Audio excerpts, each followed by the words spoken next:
Hi. Hello. నమస్తే అందరికి. Welcome to my channel. ఇప్పుడు మనం చెప్పుకోబోతున్న స్టోరీ 'లవ్ యూ కన్నా' ఎపిసోడ్ 64.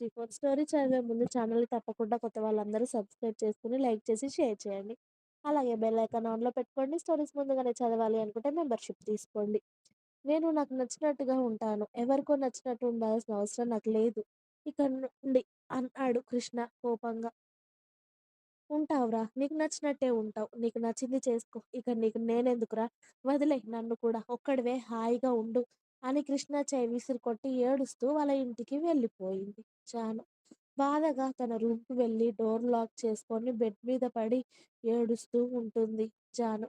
కృష్ణ అన్న మాటలు అన్నీ తలుచుకొని, నీకోసం ఎంత ధైర్యం చేశానురా నేను. ఇంట్లో తెలియకుండా నిన్ను పెళ్లి చేసుకున్నాను. ఏ నా ప్రేమ ఇప్పుడు నీకు కనిపించడం లేదా?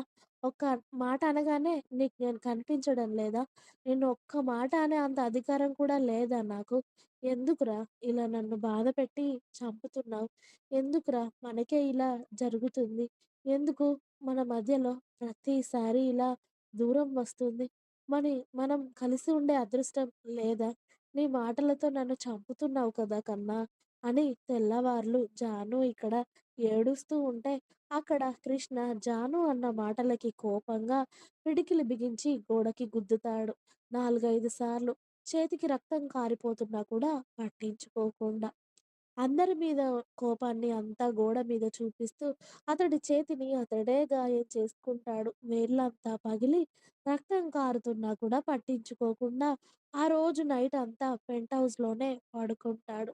మార్నింగ్ ఇంట్లో కృష్ణ లేకపోయేసరికి "అన్నయ్య పైనున్నాడేమో చూడు సిరి" అని జ్యోతి గారు చెప్పగానే సిరి పైకి వెళ్ళేసరికి సోయి లేకుండా కృష్ణ బెడ్ మీద పడుకుంటే అతడి చేయి నిండా రక్తం చూసి "అమ్మా" అని పైనుండే అరుస్తుంది సిరి ఏడుస్తూ.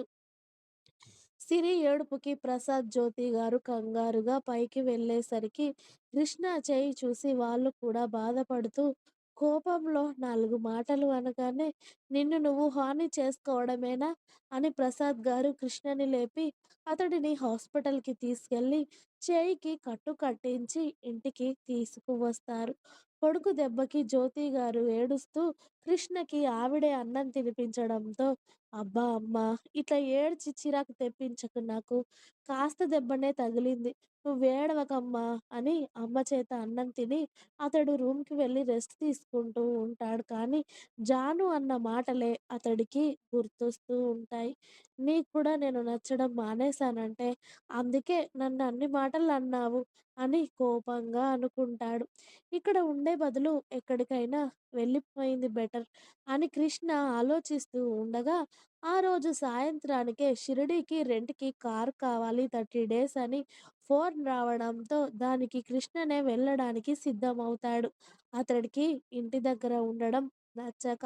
అతడి లగేజ్ ప్యాక్ చేసుకొని ప్రసాద్ గారికి, జ్యోతి గారికి చెప్పి కృష్ణ బయలుదేరుతూ ఉండగా సిరి వచ్చి "అన్నయ్య జాను ఏడుస్తుందిరా నీకోసం.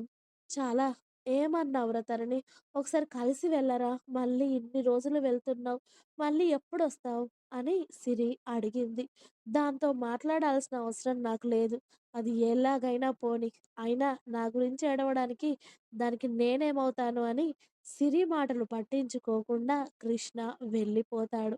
కనీసం వెళ్తున్నాను అని కూడా చెప్పకుండా అంత దూరం వెళ్ళడంతో ఇక్కడ చాలా బాధగా అనిపిస్తూ ఉంది జానుకి.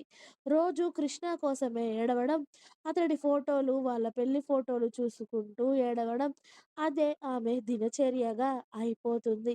ఇంట్లో సుజాత గారు అడిగినా కూడా హెల్త్ బాలేదు అని ఏదో ఒకటి కవర్ చేస్తుంది తప్పితే తన లోకంలో తను ఉంటుంది. ఇక్కడ కృష్ణని కూడా జాను జ్ఞాపకాలు, తన ఆలోచనలు అన్నీ అతడిని పిచ్చోన్ని చేస్తూ ఉంటే కష్టంగా ఆమెతో మాట్లాడాలి అని ఉన్నా కూడా అతడి ఫీలింగ్స్ అతడిలోనే అణిచివేసుకుంటాడు. సేమ్ జాను కూడా అంతే. అతడితో ఎంతో మాట్లాడాలని ఎంత ఉన్నా కూడా మొండికిపోయి కృష్ణతో మాట్లాడకుండా ఉంటుంది. అప్పటికే కృష్ణ వెళ్ళి 25 రోజులు. ఇద్దరు మనుషులు ఉన్నారు అంటే ఉన్నారు అన్నట్టుగా ఉంటున్నారు. అక్కడ కృష్ణ, ఇక్కడ జాను. అలా మెల్లిగా జానుకి ఫీవర్, వామిటింగ్స్, తల తిరగడం, నీరసం, అలసట అన్నీ ఒకేసారిగా దాడి చేయడంతో వారం రోజులుగా ఫీవర్ అని చెప్పి ఇంట్లోనే ఉంటుంది. కానీ పీరియడ్ మిస్ అయిన సంగతి తనకి లేట్‌గా గుర్తు రావడంతో ఆ రోజు దొంగచాటుగా ప్రెగ్నెన్సీ కిట్ బయటకి వెళ్లి తెచ్చుకొని ఇంట్లో టెస్ట్ చేసుకోవడంతో ప్రెగ్నెన్సీ పాజిటివ్ వస్తుంది. అప్పటికే 50 డేస్ అవుతుంది ఆమెకు పీరియడ్స్ అవ్వక. ప్రెగ్నెన్సీ కిట్‌ని పట్టుకొని ఏడుస్తుంది. ఎందుకురా మన మధ్య ఇంత గుడ్ న్యూస్ కూడా ఇలా జరుగుతుంది అని వెంటనే కృష్ణకి కాల్ చేస్తుంది. తన కోపాలు, అలకలు అన్నీ పక్కకు పెట్టి. కానీ కృష్ణ డ్రైవింగ్‌లో ఉండడంతో ఆ ఫోన్‌ని పట్టించుకోడు.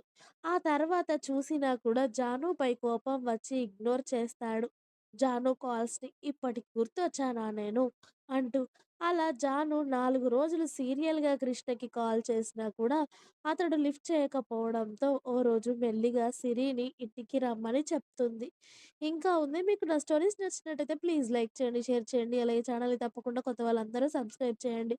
Please subscribe my channel. Thanks for watching my video. Bye bye. Please like, share and subscribe.